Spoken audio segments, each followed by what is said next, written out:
Welcome to the Super Bias Sports Show, a place where a fan can be a fan no matter how biased their take is. I'm one of your hosts, B Rob, and I'm here with a couple of dope guys. I'm going to go ahead and let them introduce themselves. It's me, Ramon, Giants. What up? What up? It's your boy T Tom here. We're getting ready to talk to y'all about some good stuff. Definitely my Cowboys. Y'all see the hat.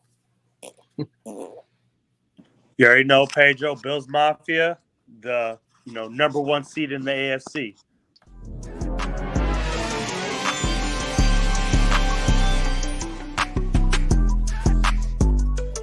And you know what, Trent? I'll let you go talk more about this one right here.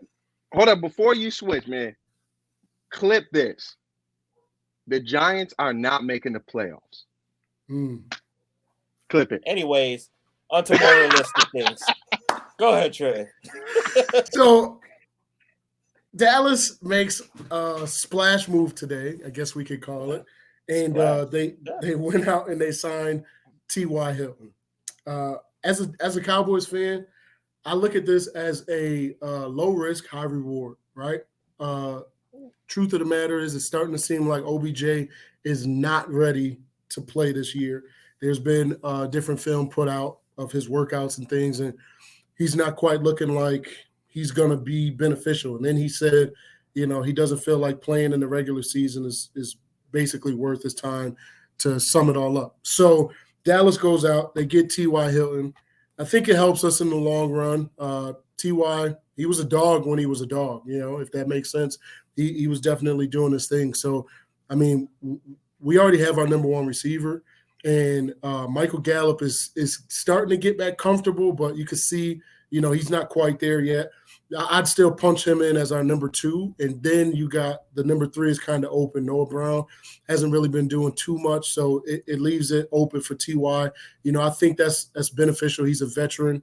He's been there. He's a dependable guy. So I say good for Dallas, and I say good luck to OBJ, but I just don't see it happening in Dallas. I truly don't think at this rate, I don't think anybody's going to sign him because it's a pretty risky move to try to sign somebody for the playoffs, and especially if it's the Giants.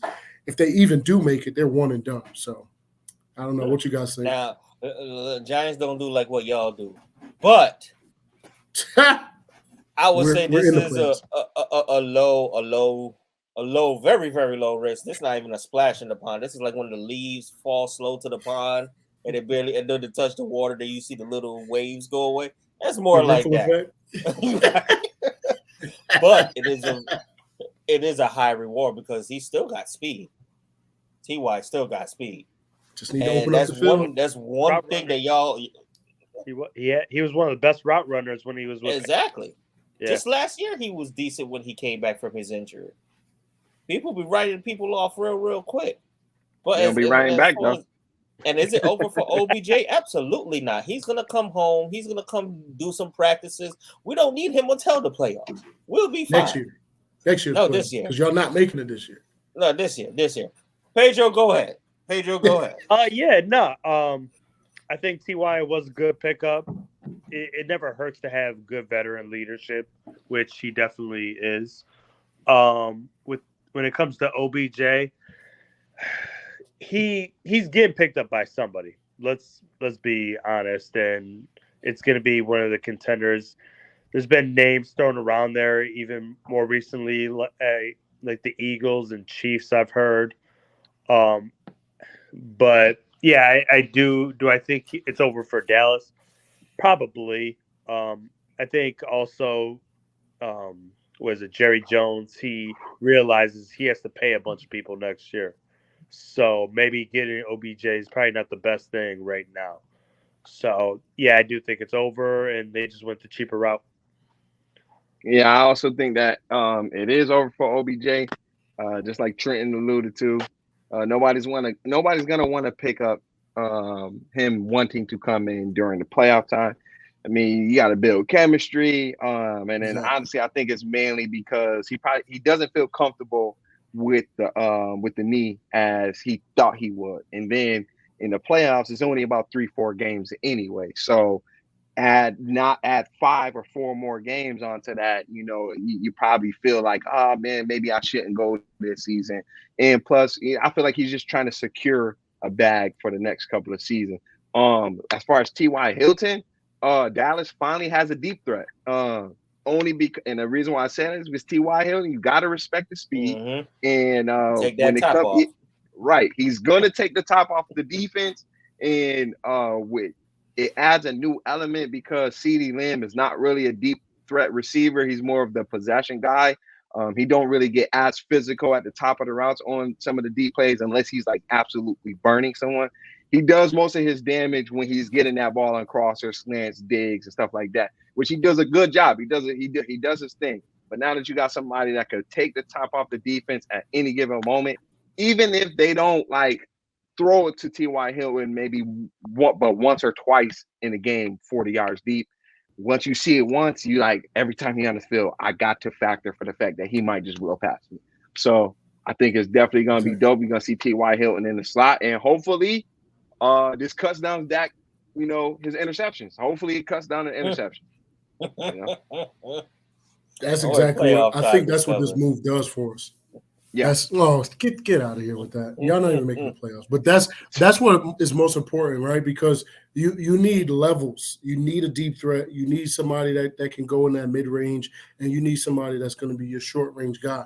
Now adding T.Y. gives us that, which now causes defenses to not be able to double-team CD, but they can't double-team Gallup, and now they got to start respecting all these receivers out there. So, Giants lost to Dallas twice. Don't let. We're acting like this dude is Deshaun Jackson 8 years ago. And he's not like that no more. He's still up there in age. Okay, let's get it right now. Let's not.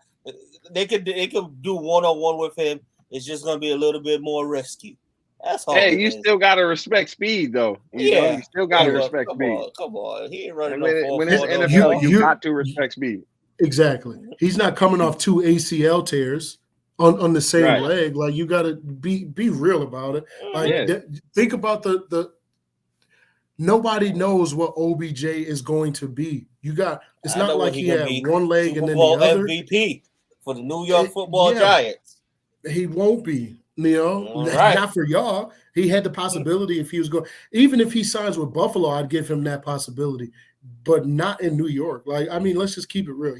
OBJ is not playing a down of football this year, as it seems today. Maybe we see something come out, in the next couple of weeks. But the way that things are growing, the videos that have surfaced, everything is pointing to OBJ is a signing for next year, not for this year, which is why Jerry Jones skipped on him.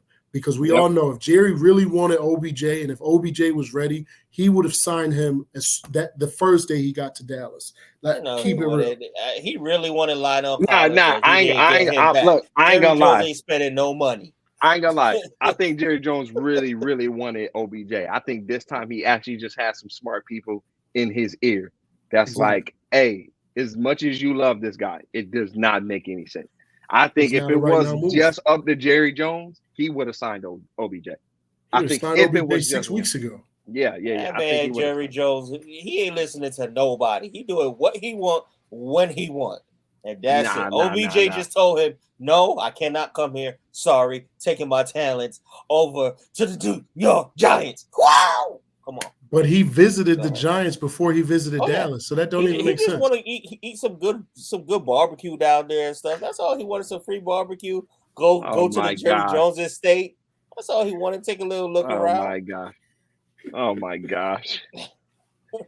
Odell is not playing this year, bro. It's over for Odell. He's not playing. And if anything, the only team that he would logically make sense to go to right now would probably be San Fran with Debo being out. But even then, he won't get a long-term contract, so he won't go there. And I already know how I feel about San Fran. That's Tom Brady next year. For sure. Hey, well, that's the next topic. But we thank you guys. We appreciate you guys for joining in. Go ahead and like, share, subscribe, all that good stuff. Deuces, 4th year.